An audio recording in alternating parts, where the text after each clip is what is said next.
Hey, I'm photographer David Bergman, and this is 2-minute tips for Adorama TV.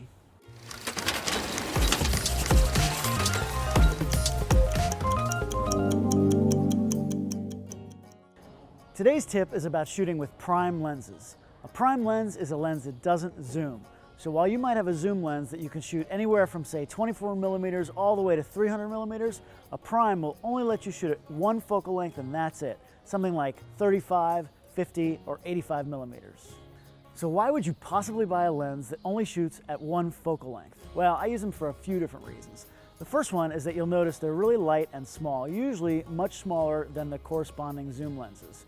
This is great when you're walking around, it's less conspicuous, doesn't draw attention to itself like those big lenses do. Also, if you're wearing it on your shoulder or your neck all day, you'll save money on those chiropractor bills. Another beautiful thing about prime lenses is they are really tack sharp. Modern zoom lenses are awesome and they're made really well, but there's a lot of elements in there that are moving around, and as you zoom back and forth, there's just potential to lose a little bit of sharpness. Prime lenses have fewer moving parts in them, and that tends to increase sharpness and improve image quality while also getting rid of some of the vignetting you might have with zoom lenses.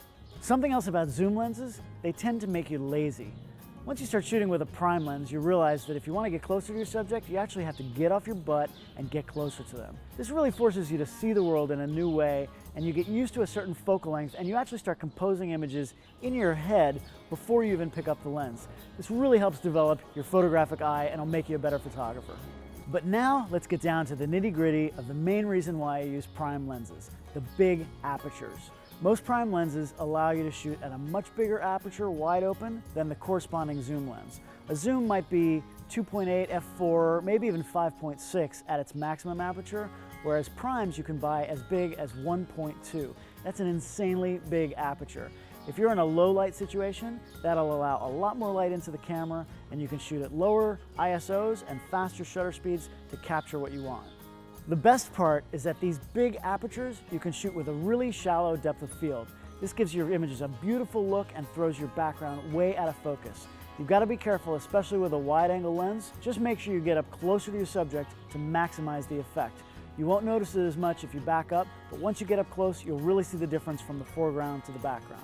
To recap, I use prime lenses because they're small and they're super sharp.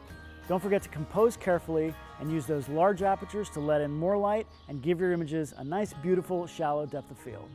Thanks for joining me today on Adorama TV. Don't forget to subscribe for more amazing videos, follow me on social media @David Bergman, and go to the Adorama Learning Center for lots of other great tips and tricks.